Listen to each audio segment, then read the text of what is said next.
Bootleg versus knockoff. Is there a difference? Let's get into it right here on the next episode of Mad Tao TV.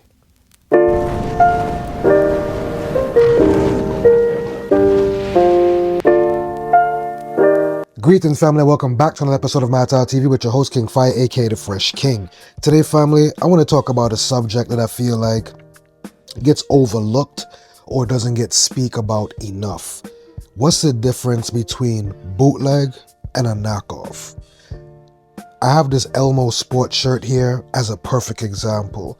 This Elmo shirt is a bootleg polo sport shirt because this shirt never was released by Ralph Lauren. It doesn't have any Ralph Lauren branding on it. It's just a parody or a spin-off of something that we know from the original polo sport. And this came out in the late 90s, early 2000-ish era right here, this Elmo Sport. And I feel like they put Elmo on a few other brands too as well. But I wanted to more pay attention to this Elmo Sport one as a polo collector. This is something that I had to have in my collection because I felt like it was paying homage to the original polo sport.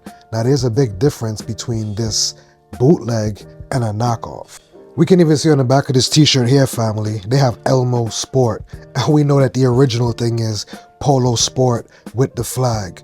To me, a bootleg and a knockoff is two totally different things. Well, not to me. I would just say in general, a bootleg and a knockoff, two totally different things. A knockoff is definitely something that's completely faked, but trying to pass as real. You know, like some people would make a fake Louis Vuitton bag and try to sell it and pass it as real. It would have the Louis Vuitton emblems on it, all the logo and the print and the color and the design and the style to make it look and seem like the official thing, or have or have it pass as a real thing or an official thing, you know? But the bootlegs, we had a lot of bootleg Bart Simpson t-shirts back in the days with Black Bart and, Rasta Bart and, a bunch of different characters that people made back in the days. Everyone know those weren't licensed tees, but they were bootleg tees and they were accepted and appreciated. A lot of those t-shirts go for big bucks these days when it comes down to the bootleg t-shirts.